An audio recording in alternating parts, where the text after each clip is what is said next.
আসসালামু আলাইকুম।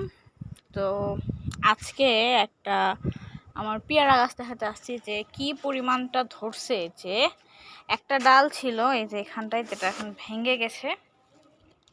এইখানটায় হচ্ছে 4টা ফল ছিল। হ্যাঁ, একটা আমি এখনই পারলাম, তো স্প্রে ট্রে দেই নাই, বেঁধে রাখি নাই, তার কারণে পোকায় ধরছে। তো গাছটা আমার বেশি বড় না, গাছটা আমার হাইটের থেকেও কম। তো এই যে দেখাই, একটা ডালে 4টা, এখানে একটা ছিল আমি পারছি। তো এই যে একই সাথে এর 4টা ফল হয়েছে। ওজন এতই হয়েছে যে এটা নিতে পারে না, এই যে ভেঙে পড়ছে।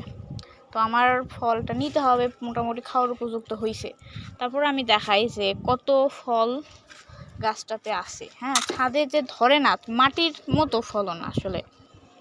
একটু যত্ন নিলেই ভালো করে, প্রুনটা হচ্ছে অনেক ইম্পর্টেন্ট। প্রুনটা করলেই আপনার একদম বলার মতো না, এত সুন্দর করে ধরবে আর কি। হ্যাঁ, তো অবশ্যই সবাই ছাদে পেয়ারা গাছ লাগাবেন।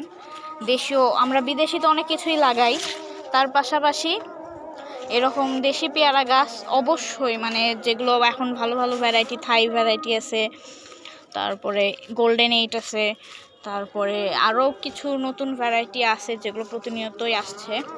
ভেতরে ওই যে লাল হয়, এই যে কত সুন্দর ধরছে। হ্যাঁ, একটা গাছে, এটা শুধু একটার গাছে আমি দেখাচ্ছি আপনাদেরকে, অনেক সুন্দর ধরছে। তো মানে দিনের বেলা হইলে হয়তো বা দেখানো যায় তো গাছের সাইজটা কত বেশি না, গাছের সাইজটা খুব বেশি না। আর দেখবেন এই যে প্রত্যেকটা ডালে ডালে আছে, একটা দুইটা করে ফল আছে, আর ওইখানে 4টা আসছিল এক ডালে। এখানে আমি যদি দেখাই একটা গাছ, এটা আরেকটা, এই যে দেখেন একটাতে এরকম করে 3টা ধরছে।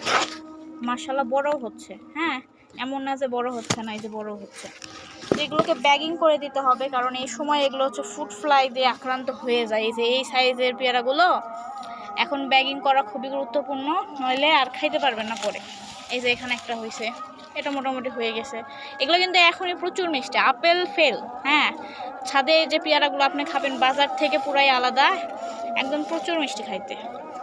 এই যে এটা আরেকটা গাছ, আমি 2টা পেয়ারা গাছ রাখছি, মোটামুটি আমার ফ্যামিলির হয়ে যায়। এই যে দেখাই কি সুন্দর ধরছে।